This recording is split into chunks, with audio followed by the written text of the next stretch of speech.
মুষলধারে বৃষ্টি, রাতের গভীরতা আর জনশূন্য রেল স্টেশন, ঠিক এমন এক সময়ে এক মানবিক ঘটনা ঘটেছে যশোরের রূপদিয়া রেল স্টেশনে। আজ ভোর 4:45টার দিকে যশোর কোতোয়ালি থানাধীন রূপদিয়া রেল স্টেশনের প্ল্যাটফর্মে এক মানসিক অসুস্থ নারী সন্তান প্রসব করেন। ঘটনার সময় প্রচণ্ড বৃষ্টিপাতে রাতের স্টেশনে ছিল বিপর্যস্ত।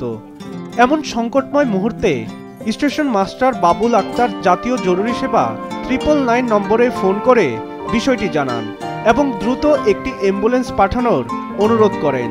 999-এর কনস্টেবল মোহাম্মদ দিন ইসলাম কলটি রিসিভ করে তাৎক্ষণিকভাবে যশোর কোতোয়ালি থানা ও ফায়ার সার্ভিসকে অবহিত করেন।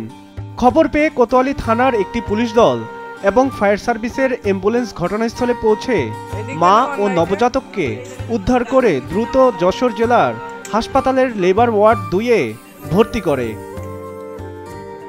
জানা গেছে প্রসূতির বয়স আনুমানিক 25 বছর এবং তিনি মানসিকভাবে অসুস্থ।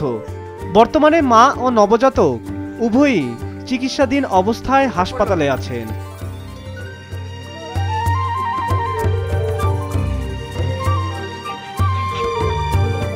সাব্বির হাসান, মাছরাঙ্গা টেলিভিশন।